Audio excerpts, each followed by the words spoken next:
दोस्तों आज के इस वीडियो का टॉपिक है कि ट्रांसफार्मर को हम डिस्चार्ज कैसे करें। यह एक बहुत ही महत्वपूर्ण प्रश्न है दोस्तों। कभी भी अगर आपको ट्रांसफार्मर पे काम करना है तो यह काम ज़रूर करना है, क्योंकि क्या होता है कि ट्रांसफार्मर जो है वह लाइव से जुड़ा हुआ होता है, इसलिए यह काम जरूर करना होता है। डिस्चार्ज जरूर करिए ट्रांसफार्मर को। इस वीडियो में मैं आपको बताऊंगा कि ट्रांसफार्मर को कैसे आप डिस्चार्ज करें। जैसे कि कैपेसिटर होता है, सप्लाई उससे जुड़ी हुई होती है तो वह चार्ज हो जाता है।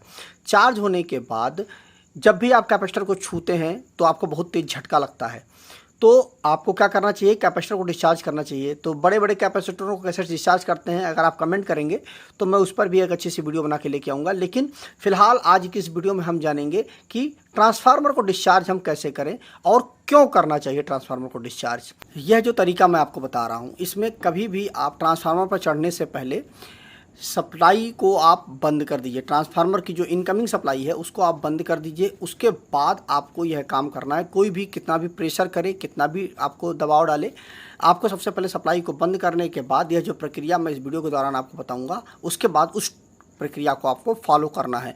उससे आपकी भी सुरक्षा रहेगी और आसपास के लोगों की सुरक्षा भी रहेगी और आपके ट्रांसफार्मर की भी सुरक्षा रहेगी।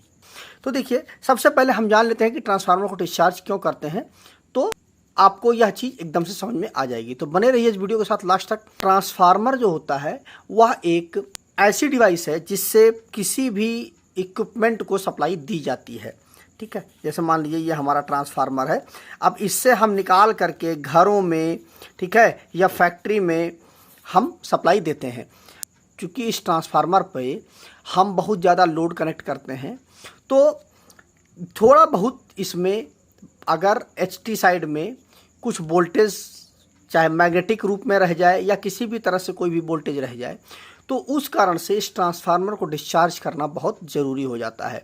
क्योंकि अगर आप इस पर काम करने के लिए जा रहे हैं या इसके ऊपर चढ़ रहे हैं या साफ़ सफाई कर रहे हैं या एनुअल मेंटेनेंस कर रहे हैं, किसी भी काम के लिए अगर ट्रांसफार्मर चार्ज है और उसको आप सप्लाई बंद करने के बाद आप तुरंत इस ट्रांसफार्मर पर ना चढ़ें। पहले आप ट्रांसफार्मर को डिस्चार्ज कर दें, उसके बाद ही आप इस ट्रांसफार्मर पर चढ़ करके काम करें, क्योंकि बहुत बड़ी दुर्घटना हो सकती है। किसी कारण से थोड़ा बहुत लीकेज वोल्टेज अगर रह जाता है, क्योंकि इसमें वोल्टेज जो होती है, आप सपोज कर सकते हैं कि 33 kV का अगर आपका ट्रांसफार्मर है तो बहुत ज़्यादा वोल्टेज है। थोड़ा बहुत भी अगर 1 kV भी वोल्टेज अगर हुआ तो भी बहुत बड़ी दुर्घटना हो जाएगी।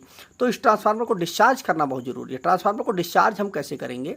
ट्रांसफार्मर में जैसे मान लेते हैं हम, ये हमारा ट्रांसफार्मर है, इसमें देखिए इस साइड में 3 कॉन्टैक्ट होते हैं और इस साइड में 4 होते हैं। यह हमारा सेकेंडरी है, यह हमारा प्राइमरी है। तो प्राइमरी साइड में आप देखते होंगे कि यहाँ पर इस तरह से बुशिंग बनी हुई होती है। जैसा कि आप स्क्रीन पर देख भी रहे हैं, यह बुशिंग बनी हुई होती है। यह बुशिंग जो होती है, इससे यह सिद्ध होता है कि यह हमारा प्राइमरी साइड है और जिस साइड कॉपर के कॉन्टैक्ट होते हैं वो हमारा सेकेंडरी साइड होता है। तो प्राइमरी साइड में हम एचटी सप्लाई को कनेक्ट करते हैं और सेकेंडरी साइड में हमें एलटी सप्लाई मिल जाती है। तो यहाँ पर हम क्या करें कि जो ट्रांसफार्मर की बॉडी में एक अर्थिंग की जाती है, न्यूट्रल तो अर्थ किया ही जाता है, बॉडी को भी अर्थ किया जाता है।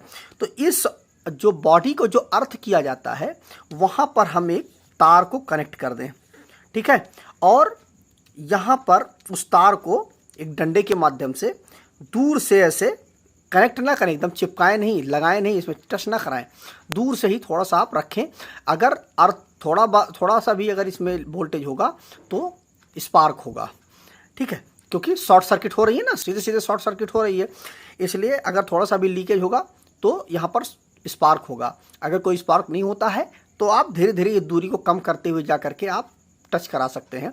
टच करा देंगे तो एकदम से यह जो भी वोल्टेज होगा वह सीधे सीधे ज़मीन में ग्राउंड हो जाएगा और जो ट्रांसफार्मर है पूरी तरह से सेफ हो जाएगा। और उसके बाद आप क्या करें कि ट्रांसफार्मर में जो इनपुट आ रही है, जैसे ये मान लीजिए इस तरह से हमारी इनपुट आती है ना ट्रांसफार्मर में, इस तरह से आएगी इनपुट। यहाँ पर आप तीनों फेसों को इस तरह से आप शॉर्ट कर दीजिए। एचटी साइड में तीनों फेसों को आप शॉर्ट कर दीजिए। उसके बाद फिर आप पहले आप इसको शॉर्ट करिए, पूरी लाइन को आप पहले शॉर्ट कर दीजिए, तीनों फेसों को इस तरह से आप इस तार को एक बार एक में लगाइए, एक बार दूसरे में लगाइए, एक बार तीसरे में लगाइए, तीनों में लगा करके आप इस तरह से शॉर्ट कर लें। ध्यान रहे एकदम से आपको नहीं टच कराना है, थोड़ा सा दूर से ही रखिए। मान लीजिए ये हमारी बुशिंग है तो यहाँ पर आप इतना दूरी पर रख के टच कराइए, मतलब इसे दिखाइए। अगर स्पार्क होता है तो वोल्टेज है, तो धीरे धीरे वो वोल्टेज ग्राउंड हो जाएगा। और जब एकदम से स्पार्किंग ना हो तो आप एकदम से टच करा दीजिए। तो उससे क्या होगा कि जो भी कुछ भी हल्की सी भी कोई वोल्टेज होगी तो वो ज़मीन में चली जाएगी और ट्रांसफार्मर का जो प्राइमरी साइड है वह एकदम से वहाँ पर एकदम से वोल्टेज खत्म हो जाएगी। उसके बाद आप तीनों फेसों को यहाँ पे शॉर्ट कर दीजिए।